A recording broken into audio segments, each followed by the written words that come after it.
Hello and welcome back to the Born and Bred Podcast. I am your host, Brendan Gallagher, with my co-host, Maria Lynn. Be sure to check out our sponsor, Haunting Hill Winery, located off of I-79 at the Stonewood exit. To schedule a wine tasting or private event, call them at 304-475-9353. Haunting Hill. No, we're not doing that. Oh. Okay. Is that just Ace Hardware? That was just Ace Hardware. Oh, okay. My bad. All right. So anyhow, seriously, thank you to all of our sponsors. We have so many amazing partners that have helped us make Born and Bred happen, and we really appreciate each of you. So let's just jump into it. We're going to talk about our wild notes and our wonderful notes. Let's kick off with some wild notes. What do you got? Ooh, jumping right in, yeah, are we? Yeah, we are. Okay, my first wild note is this new size on Instagram. I don't like it. I'm annoyed. I'm tired of sizes changing, and it just doesn't make a lot of sense. Yeah, this one doesn't make a lot of sense. And it makes no sense. I feel like they did it. It's a gimmick. It feels like they did it just to do it. We did it as Born and Bred. Yeah. But the stupidest part is when you share it to the story. Yeah. And it's like, teeny tiny, and it's like, why is it there? Why are we doing this? Yeah. It makes no practical sense. It makes no artistic sense. It's definitely a one-off thing. It's not like something you would do on multiple There's posts. no way this lasts. No way. I don't know who thought this was a good idea. No. But they need to stop. Feels like a scheme. Honestly, that's kind of the thing. It's like, Instagram, can you just, like, grab some chill? Just chill. Just grab some chill. Like Netflix and chill a little while. Instagram, that's what you need. Yeah, because, like, the 4-5 sizing now, the 4-5 scale, whatever that is, the actual dimensions on there are, it's like, okay. I'm not even going to pretend to know. You got to completely redo the most recent one. Yeah, sure. That messed up everybody's grid everywhere. Yeah, I mean, everybody had it had down to a science as to how to build grids and make them look really cool, and it was cohesive. And now that's completely gone out the window. Yeah. So yeah, that's a good one. Good wild. Thanks. Yeah, it's a great wild. Yeah. So I've got one that I think I sent this to you. I saw a video the other day of a kid having a crab pulled out of his ear. What? He was at the... You didn't send this to me. I think I did. You just didn't watch it. I didn't watch it. Yeah, it's fine. This kid is... How big was the crab? Well, it was a crab. Like one of those little ones? Yeah, but it would have grown into hermit a full crab? size. It was not a hermit crab, like an actual crab you eat. You would eat this crab? Well, it was not out of his ear. Not out of his ear. No, there was a baby version of that, and the kid felt something moving in his ear. He'd gone into the ocean, and a wave hit him. Yeah, it did. And one of those crabs got pushed right into his ear, and he's like, "Mom, something's moving in my ear." It's really like a whole new meaning to that line from Mrs. Doubtfire. You know what I'm talking about? Which line? She's got the crabs. Oh, God. Yeah. So the kid had this crab in his ear, and they literally took him to the lifeguard station, and they had a video of them pulling this crab disgusting out of his ear. Yeah. I'm glad I didn't watch it. Yeah. I mean, it wasn't really disgusting, but then the crab's there, it's alive, and then they took him and put it back in the ocean. God love him. Yeah. All right. That's weird. That's one of my wilds. Okay. What else you got? My other wild is actually animal related too. It has to do with owls. Okay. Did you know that owls don't have eyeballs? They have eye tubes. Which is probably why they look so like bug-eyed. Right. Because it doesn't have that curve. Right. There's no curve appeal. It's flat. Yeah, they're tubes instead of balls. Okay. Yep. Yeah, I mean, it makes sense when you say it based on you can almost visualize that. Yeah, absolutely. Yeah, and I bet there are kids' arts and crafts things that are using toilet paper rolls as the eyes of owls. Like, don't tell me that's never been a thing. Yeah. 2 toilet paper rolls side by side, and those are the eyes. Absolutely. Yeah. Makes well, total it would sense. be anatomically correct for an owl, it turns out. So that's a little fun tip for all the teachers out there for a craft you can do with your preschoolers. I like it. All right, so my next wild is AI. Okay. I know my mother's never going to listen to this podcast, so I'm going to tell a story. My mother called me to ask me if I heard who the halftime guest was going to be for the upcoming Super Bowl in 2026. Yeah. And she was convinced, based on posts that I know are AI generated, that Guy Penrod, who is a member of the group the Gaither Vocal Band, was going to be the halftime performer. Yeah. And she was so excited Oh, the poor thing. about it. Linda. And I had to break the news to her. Oh, no. And I'm like, Something like this just happened with my mom, I'm like, too. Mom, it's not real. My poor mother is under the false illusion that Eminem is currently doing collabs with all kinds of people that he would probably never do collabs with. And she's like telling me and my brother's talking her off the ledge and being like, this is all fake. I know, and so I felt bad because I'm like dashing my mom's dreams and hopes. It's not fair. It's not fair. You don't know what's real anymore. And it's weird when people, like, sometimes mom will be like, well, how can you tell? I'm like, you just can. I don't know. I had to explain but if you to her, don't spend any time on the internet, I don't know how you're supposed to tell. I had to explain to her that they don't make that announcement till like late October. You know what? They're early darling November. Little trusting hearts for just believing. Yeah, it's nice. It's a very sweet innocence. It reflects an innocence of our mothers. Yeah. God bless them. I actually looked it up. I think the odds right now, the people are actually betting on this, that it's going to be Taylor Swift, which would make sense. She hasn't done anything tour wise for over a year now, right? Because the Eras tour and all that. Goes. So I can see her being a potential. I think that'd be awesome. I mean, it's the only thing not on her resume at this point, right? And it would be. I mean, if they want ratings, that's the way to go. All right. So, what do you got in the wonderful category? Oh, the month of September. What about it? It was a very busy month. Yes. But it was filled with good stuff. That was all like really fun, enjoyable, and it was like, this is why we're here. Like we kicked it off with a performance of Nick Durm in our studio. Nick Durm of Alabaster Boxer. And we had a Jamie Lester, his, not here, but like we attended his performance of his new album. We went to Healing Appalachia. Was there another thing? Well, there's something we're missing. I feel like there was some. Oh, we went to that 1-2-3. Oh, yeah. To see Dow Cord and Dowcord. Andrew Parsons, well, Seneca. And we found a new guy named Maximus that I'm kind of really excited about him. Maximus. He had a, he comes out and he's this big guy. And you're thinking he's going to, like, he looks country. And he gets up there and, he is country. But he had this pop. Yeah, he was cool. Quality to his vocal that I'm like, dude, you could do, like, Ed Sheeran. You could do, like, you don't limit yourself to just this genre. Yeah. And he's got a really, really nice voice. I'm kind of excited to see where he goes. So, that was a good one. One of my wonderfuls is that we are heading into fall, and I love fall food. Apple butter. You talked about fall stuff last time. Yeah, but I'm really hooked on fall. And, like, apple butter is, like, not something I really talk about enough. You're right. You don't talk about apple butter nearly enough. No.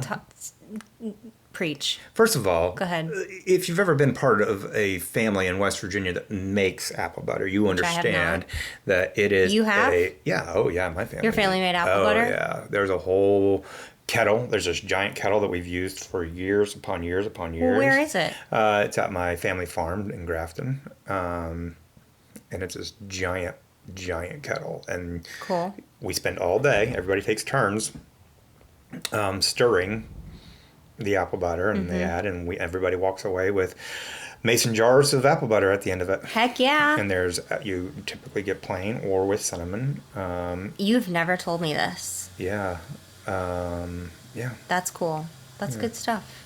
Yeah, so the apple butter really was the focus of the fall food aspect of it, because I enjoy that whole thing. Yeah. Mine is similar. It's chai lattes. Oh, nice. I like a good chai latte this time of year. Yeah. And I recently, like today o'clock, enjoyed one. And I was like, this is a good, like, afternoon, finishing out my work day. Going to end the day with a podcast. And, like, the chai latte, got me through it. Nice. Very nice. Along those lines, actually, my other wonderful is black coffee. And I have you to now thank. We're talking. Yeah, you do. Yeah, because when I met Maria and we really started working together, my coffee was almost borderline ice cream, I would say. And I never really liked it just black, and now I have become, due to our partnership with Stone Tower, for now I'm sure. getting so many different great coffees. Thank I you, have Justin become, and Tyler, for setting us up. Yeah, I love you guys.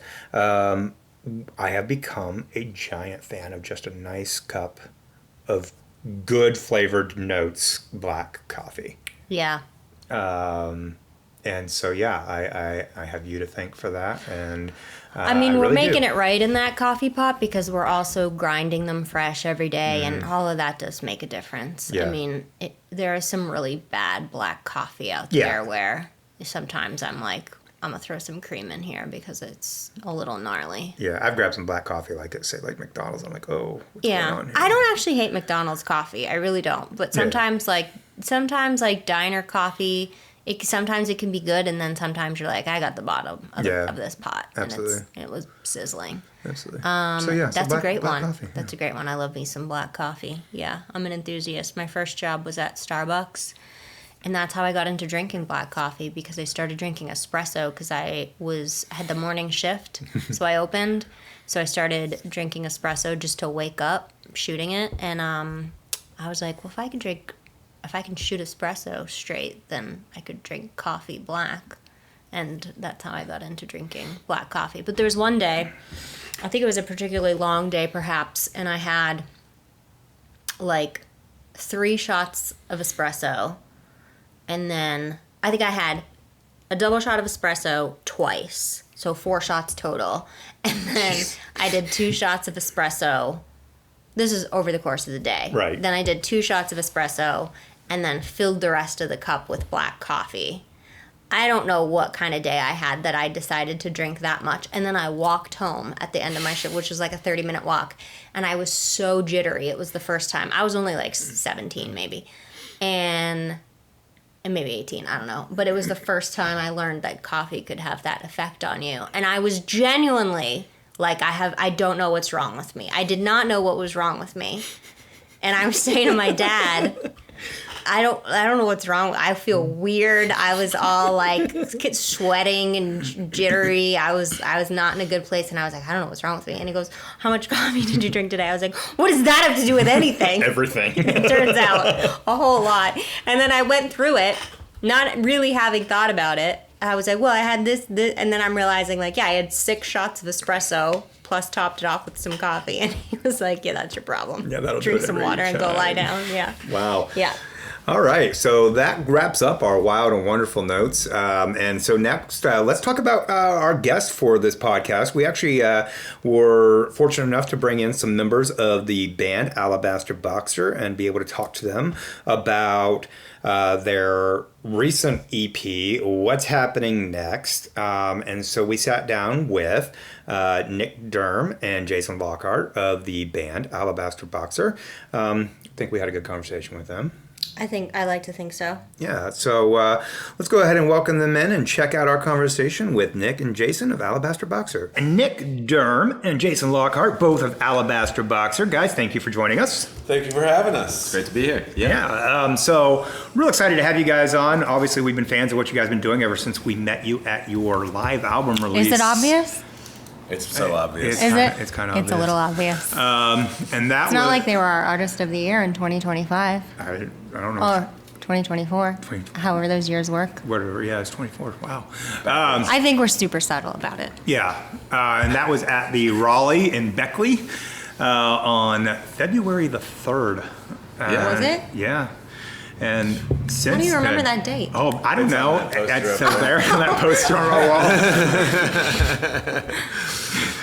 Yep, that sounds right. Yeah, is that it? But anyhow, since then we have cultivated a good friendship with you guys, and just haven't had a chance to have you on the podcast, and so we're glad that we got 2 of the 2 sixths. Yeah. Long overdue. We're yeah. glad to be You can here. convert that to 1/3 even. Yeah, actually, it's It's one, a yeah, it is- reducible fraction. Yeah, it is. Yeah. You are right. It is 1/3 of Alabaster Boxer is here. So anyhow, you guys since then have put out some singles, and then you put out an EP called Mixtapes to Die 2. Yeah, and Side A. Yeah, side A. Yeah. 4 songs on it. Yeah. Yeah, I'm a fan. And so So the 4 songs, the one that really I think like kind of just encapsulates maybe the progression of the band from where you were to where you're headed is probably Holiest of Ghosts. Yeah, absolutely. Well, I think just before we even dive into it, it's really like what I'm most excited about when Mixtapes to Die To came together is it was kind of a cumulative representation of where we are now. Because Currency of Dreams was kind of a lot of ideas of mine, and these guys were like just almost hired guns coming into. We were hired? Yeah. Oh, sorry. It was our compensation. Voluntary guns. Yes. Nobody was paid. That's correct. Of hired guns of friendship is what it was. There you go.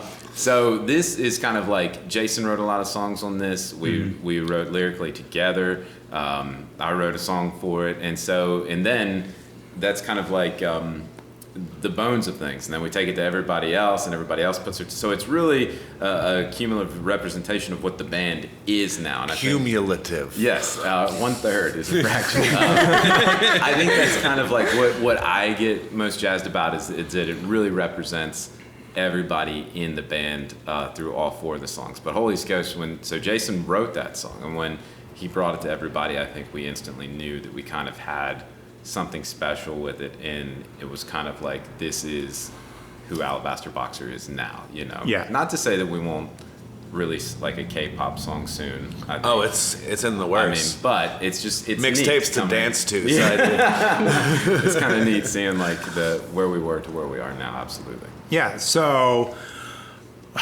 that song, we've actually wrote about that when it came. To me, it feels like it's your all's Piano Man. Yeah. Like it's got that like. And I'm y'all's piano man. Yeah. So it's like wow, but it just has that narrative to it that it's like, you know, it's pulling at the heartstrings, it's pulling at the emotions of that setting, that it just feels like it's, I don't know, you guys did a fantastic job of really driving the emotions of being on stage, being a musician, being sometimes that guy who's just playing in a room where no one's paying attention. Sure. And we've all been there, right? Yeah, like we've all been there where it's like you're playing, you're like, I'm playing my heart out and no one cares. Yeah. Bartender's like, shh. Yeah. Can't hear the. I can't hear. Could you turn it down? I can't hear Love on the Spectrum on my phone. Yeah. So you know, I think for so many musicians who've had that experience, you guys did a fantastic job of like encapsulating that feeling. So yeah. So I guess, and let's talk a little bit about the production behind that, because that was a really cool experience for you guys. You got to go to. Yeah, we went to Water Valley, Mississippi, to Dial Back Sound, which is owned by Mr. Matt Patton of the Drive By Truckers. So that is a connection through our bass guitar player, vocalist Bill Fraley, who is through and through a Drive By Truckers fan and has built friendships and relationships with a lot of the guys in the band, and he's pretty close with Matt Patton. So when we love a good name drop. Yes, absolutely. Yeah, get it. So when that opportunity was presented to us, we all kind of, you know, because we had a couple different options of where we were going to go to record these new songs. It was kind of like a no-brainer of however we can get this to work, we need to make it. So we got to go to Water Valley, Mississippi. We stayed in the studio for a whole week, and it was really cool. We got to track all the songs live together. It was Jason will know the more like intricate and correct words for it, but I mean, we did. No, those were good words. Yeah, you did pretty good. Thank you. Fractions. We did very little like overdubs. There's no like processing or auto tunes or any which.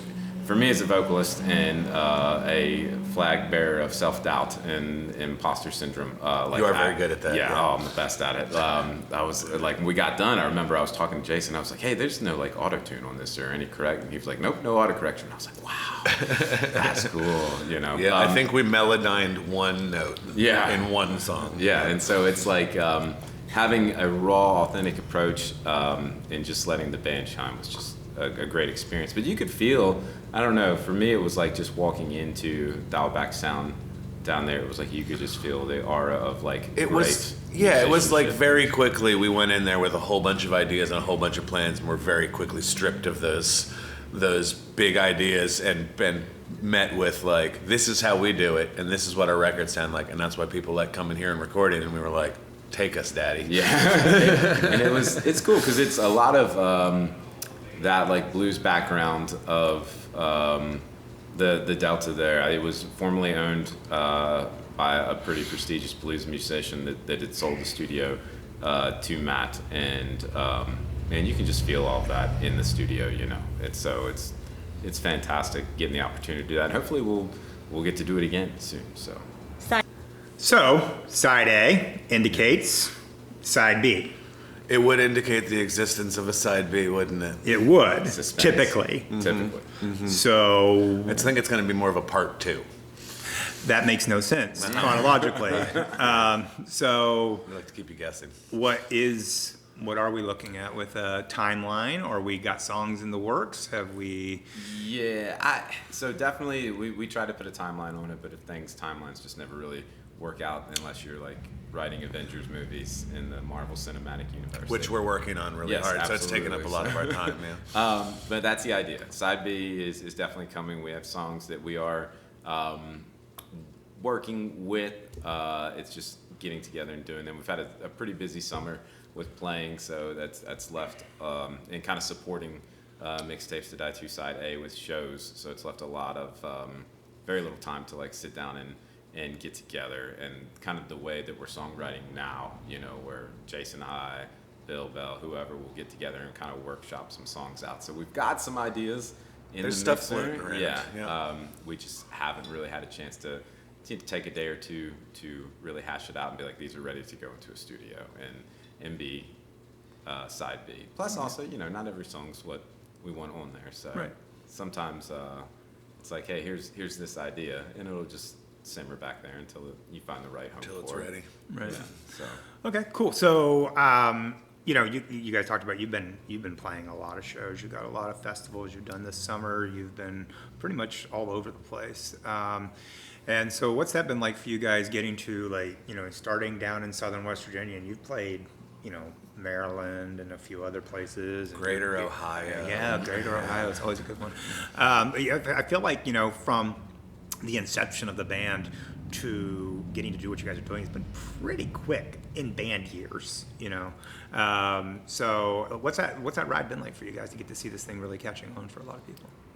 It's been a lot of fun, you know, and I would say rewarding. I think that's the most that anyone who puts their heart into music and into lyrics and into songs, and you share them with people, is having some kind of reception of, you know, hey, that really means a lot, or even just listening, you know, like, you know, I really enjoyed you guys' set. That means a lot, you know. But the ride, I don't really think hits or catches on as you're doing it, you know. Mm-hmm. It's the time when, like, we just did a 3-show run back to back 3 days, and as I was driving up to Shinston today, I was kind of reflecting on that. So it's like, while it's happening, you don't really think about it other You're just than like, I'm tired, my back hurts. and but it's those moments where you get to reflect on it. So I know as we are rolling into fall and winter hits and we have more downtime, we'll really get to reflect on all the stuff that we did this summer, and you know, even talking about the live album, like, that just seems, it doesn't seem like it was almost a year ago, right? 2 years ago, which is wild, Right? Yeah. you know. I don't Yes, even yeah, it'll know be anymore. Year and a half. But yeah, I mean, I think that's the best, is just having support and reaction from friends, from fans. I had a message from someone that, which just like dates me, like said that they were introduced to some songs I had wrote when they were 12 years old, and now they are a parent of their own with a 6-month-old child that was dear. listening to those songs, and They're gonna find out you're 87. yeah, I know. I can't believe it. And they were like, hey, you know, just want to let you know that your songs mattered then. They still matter now. And, like, that's the stuff nice. you get those messages, and you're like, okay, it doesn't matter if we're on a sticky dive bar room floor or we're on a I prefer festival or a festival stage, you know, in front of 1,000 people. It's every show gets the same performance, gets the same heart. And we've gotten to the point now where it's like we enjoy the process of playing music together so much. It's it could be the worst gig in the world, and we're having fun no Yeah, matter what. absolutely. You know, every time. Absolutely. So it's about the experience. Well, once again, we are here with Nick Durm and Jason Lockart of Alabaster Boxer. Real quick, give me a rundown. I know the names, but I'll let you guys do it. Tell me who the rest of Alabaster Boxer is. Shoot, do you know? Yeah. Okay, well, let me help you out. Brian Bell. So we have Brian Bell, Brian plays Bell. guitar, and he's also the master chef of the Blackstone Grill. Yeah, he kept us fed, for He does sure. feed us. Yeah, Corey Lee McQuaid on dobro, banjo, vocals. Bill Fraley on bass, guitar, and vocals. And some guy named Scott, I think that's his name. Heinkel? Heinkel? Yankee? I can't Scott, say his it. name's Scott. We know Heinkel. that. He plays the drums and sings. And then that's it. That's it. And then us. That's the other 2/3 that we were missing. Yeah. Yeah. Well, if you haven't, make sure you get a chance to check out Alabaster Boxer. Catch them at a show. They're all over the state. Check out their social media. They can find you guys at... Alabaster Boxer, pretty much on everything. Yeah, just type that into the internet and we'll come up somewhere. Yeah, Yeah. it's a unique name, so you're going to find a whole bunch of them. So check them out, give them a follow, check out their music. Make sure you check out that newest EP. Check out everything they've done because it's all worth your time. Guys, thank you much. Thank you so much for stopping in and talking with us today. Thank you, Brendan and Maria. Yeah, thank you guys. And Love yeah, good luck with everything coming up. And let's get that side B. Side B. Side We're two. ready. Part two. Whatever. Flip it over. That's Let's right. go. Flip it That's over. right. All right, guys. Absolutely. Thank you. Thanks. All right. Thank you so much to Nick and Jason for joining us on our podcast. Be sure to check out Alabaster Boxer. They're all over social media. They just gave you some of those links. Make sure you check them out and give them a follow. Check out their music. You're going to love what they do. And we're always happy to support those guys. Check out their latest EP, Mixtapes to Died To, Side A. Side A. Maybe Side B's coming. All right. So what are you listening to this week? Oh, I'm so glad you asked. The Born and Bred Spotify playlist. Oh, Something nice. I've been listening to this week. Yeah, and appropriately, I was listening to it earlier, and it was raining. And the first song that came up was Ain't No Sunshine by Bill Withers. And I was like, right on, my man. That's awesome. Yeah. It's a good playlist, and I think It is a everybody listening fantastic should go check it playlist. out. I mean, I love it because it's diverse. It shows the amazing amounts of talent that exist in this state. And I mean, honestly, you can listen to it all day and probably not get through it all if you have to pause it for work and such and things like that. Such a great list of music on there. So make sure to check that out. It's a solid lineup. It's Born and Bred music. Or you can go to our website and hit the little Spotify icon up at the top, and that'll get you there too. For sure. So I have been on a big young blood kick. Kid out of England that a lot of people are paying attention to because he had an amazing performance at the Ozzy Osbourne final concert. Yeah. And there was a very touching moment between the two of them where they had become friends, and Ozzy's kind of like taking him under his wing. Just really respect what the kid's doing. He's got an amazing vocal range. He's got a grit to him, but also it's kind of like there's a pop element, but there's a rock element, and really digging what he's doing. Cool. Good. What else you got? This is one I return to periodically. I've been listening to this band more recently due to life circumstances punching me in the gut, and that is ABBA, one of my favorites.